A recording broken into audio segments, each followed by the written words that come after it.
കരുനാഗപ്പള്ളിയിൽ sex racket സംഘത്തിലെ യുവാവ് അറസ്റ്റിൽ. കരുനാഗപ്പള്ളി കേന്ദ്രീകരിച്ച് പ്രവർത്തിക്കുന്ന സംഘത്തിലെ പ്രധാനിയാണ് പിടിയിലായത്. കുലശേഖരം സ്വദേശി രാജേഷിനെയാണ് കരുനാഗപ്പള്ളി പോലീസ് അറസ്റ്റ് ചെയ്തത്.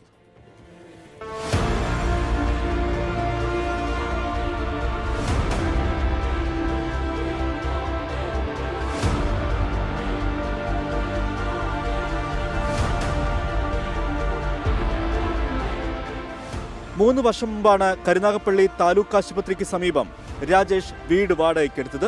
കുടുംബസമേതം താമസിക്കുകയാണെന്ന് വരുത്തി തീർക്കാൻ ബന്ധുക്കളായ കുട്ടികളെ ഇവിടെ ഇടയ്ക്കിടയ്ക്ക് കൊണ്ടുവരുന്നത് പതിവായിരുന്നു.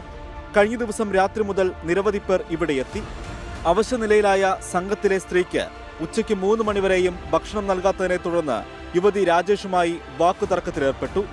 മദ്യലഹരിയിലായിരുന്ന പ്രതി വെട്ടുകത്തിയെടുത്ത് കൊലപ്പെടുത്തുമെന്ന് ഭീഷണിപ്പെടുത്തുകയായിരുന്നു. ഇതിനു പിന്നാലെ യുവതി പോലീസിനെ വിവരമറിയിച്ചു.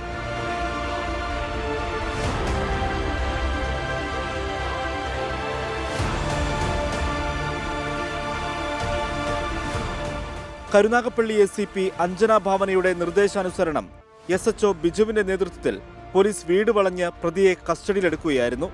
പോലീസ് എത്തുമ്പോൾ 2 സ്ത്രീകൾ വീട്ടിലുണ്ടായിരുന്നു. 24 കൊല്ലം.